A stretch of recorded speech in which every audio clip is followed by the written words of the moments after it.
As for the Clippers, they picked up Serge Ibaka and Luke Kennard, and they re-signed Marcus Morris as well. So, Perk, who has the better roster on paper between these two LA teams? Of course, they don't play on paper, but who would you say? It's the Lakers, Rachel. Rob Pelinka went out there in free agency, and he did his thing. He went out there and got free agents like the Lakers lost and didn't win the championship. When you look at him getting Dennis Schroeder, Montrezl Harrell, who we stole from the Clippers, who was the sixth man of the year, and then you go out there and get Wes Matthews for 3.6, one of the best two-way players in the game today. Not the best, but one of the best. And then you go and land Marcus Gasol, a veteran big. That was crucial. Yeah, the answer has to be both these teams are awesome. They're my favorites to go 1 and 2 in the West. But look, the Lakers just won a championship and they got better. So the answer has to be Lakers. Lakers. Dennis Schroeder adds an ingredient they just didn't have last year. A water bug point guard who can create his own shot. I think he'll do a great job running pick and roll with LeBron and AD. And Marc Gasol is a perfect fit with their starting five if they decide to start him. Same level of interior defense as Dwight and JaVale, maybe even a little better, except he can shoot threes and space the floor for Anthony Davis. So all of a sudden when Anthony Davis is posting up, the lane is clear. Anthony Davis is pick and roll, diving to the rim. The lane is clear. And oh, by the way, if you decide to put your center on Anthony Davis and try to hide your power forward on Marc Gasol, he can take that guy down to the weight room. You throw in Montrezl Harrell, maybe keep him in a six-man, kind of roll off the bench. I think the Lakers had an amazing offseason. Clippers are doing great, but when you win the championship, you get the benefit of the doubt. It really does seem like a long time ago, guys, right? That the narrative out there was, gee, I don't know if players want to play with LeBron. Kyrie left. Kevin Durant didn't want to come. Kawhi Leonard didn't want to come to Lakers and play with him. Guess what? Guys seem to be wanting to play on that Lakers team. And such an interesting thing happened with the Lakers last year, and I wanted to ask you guys about it because last summer, I said once they built that roster, gee, I'm worried about their perimeter defense. I was very concerned about where that was going to come from. And if you look at the numbers of where this Lakers roster, their core players were the previous season, look at their defensive numbers from last season, you can see where that concern was. But then look at this past season.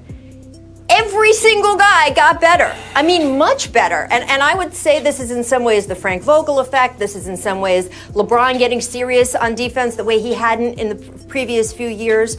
But it has sort of made me wonder, how do we account for this thing when looking at rosters to say, some of these guys might be so much better consistently 1 through 8 there than they were the previous season? Zach, when you see those numbers, what do you do when you evaluate rosters? Well, a lot of those numbers, those are team defense or individual defensive ratings. Those are really heavily dependent on your team context. So when you add in Anthony Davis and you add in engaged LeBron James and you retool the team around them, everybody's defensive numbers are going to get better. So I don't put a huge amount of stock into those numbers. I just think the Lakers got better talent, including a defensive player of the year level player in Anthony Davis, a coach who's going to stress defense from day one. And they came out with the mindset of, we're building our team defense and out. And when you do all those things together, yeah, everybody's numbers are going to improve. I don't think, and everyone bought in. Guys who maybe hadn't bought in as much in the past bought in. So that's what happens. And I do think they can carry that over into this season. And as you pointed out, Rachel, their perimeter depth, just as good now as it was when they won in the bubble, maybe even better. And Zach, you hit a great point by bringing up Frank Vogel. When you look at Coach Vogel, especially when he was with the Pacers, they were always at the top defensively. So Frank Vogel brings that defensive mindset. And once he got LeBron James and Anthony Davis to buy in, then it's a ripple effect. Now you see Caldwell Pope, he's buying in on the defensive end. And then you seen Dwight Howard and JaVale McGee last year, the way that they had a defensive impact. But now you add Dennis Schroeder, who's a guy that could pick up 94 feet, who's feisty on the defensive end, who gets you extra possession, along with a guy like Montrezl Harrell. Look, we praise Montrezl Harrell about his offensive package and his 19 points a game, but he's great at taking charges. He's an underrated shot blocker. And then we all know locked in Marc Gasol, what he brings to the table, along with Wesley Matthews locking in on the wing position at $3.6 million. million, hey, it looks like pure gold to me for the Los Angeles Lakers. And on the Clippers side, Serge Ibaka, I think, makes up for a lot of losses there. But, Zach, do you think they're done? Because a true ball floor general, it feels like they still need to fill out on that roster. Well, there just aren't a lot of those players left unless they want to re-sign Reggie Jackson. It's getting to be slim pickings. But to answer your question, no, I don't think they're done. And I don't necessarily think there's a move that happens now or maybe even before the season. But I don't think the Clippers, as they stand right now, first of all, they have to add a couple of players. Second of all, I just don't think this is going to be the team that is playing for the title or playing in the playoffs after the trade deadline. I think they'll tweak it a little bit, but Ibaka was a hugely important signing for them.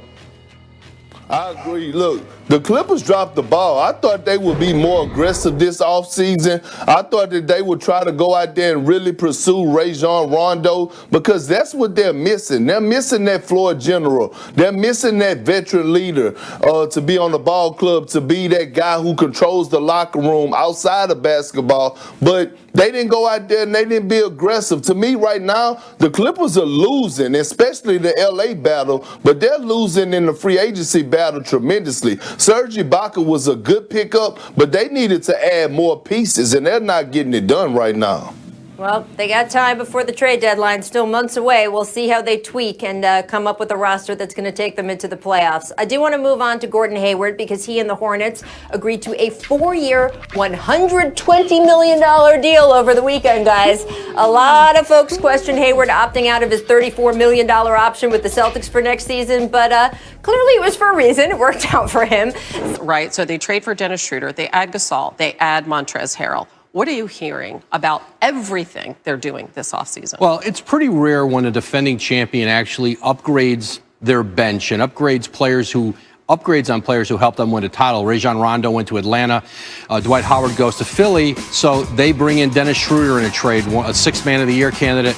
Marc Gasol, future Hall of Fame center, won a title 2 years ago in Toronto. He comes in now in the middle, and this is a Laker team that around the edges has gotten even better. Rob Pelinka's had a very good offseason here after the Lakers finally won that title with LeBron James and Anthony Davis. All right, so we don't know where they're going to play. Let's say they do play in the Staples Center, and the other team that occupies the Staples Center this season, of course, being the LA Clippers. And it almost feels like some kind of arms race, like, you know, whatever you do, I can do better. So the Clippers have added Serge Ibaka. He reunites with Kawhi Leonard. I mean, what does that mean for the rivalry going forward? Yeah, the Clippers have catching up to do, and it always seems like the Clippers and Lakers are competing very often for the same players, but the Clippers wanted to keep some of their key guys. Marcus Morris, they signed to a 4-year, $64 million deal. Markeith's brother, bringing him back was important, and the Serge Ibaka commitment was huge for the Clippers. It gives them a veteran front court player, can play both spots, and they still have more work to do. Luke Kennard comes in from Detroit, who can play both guard spots, give them some good minutes there. And, they still have a few more roster spots. Reggie Jackson, who they signed last year, he's a possibility.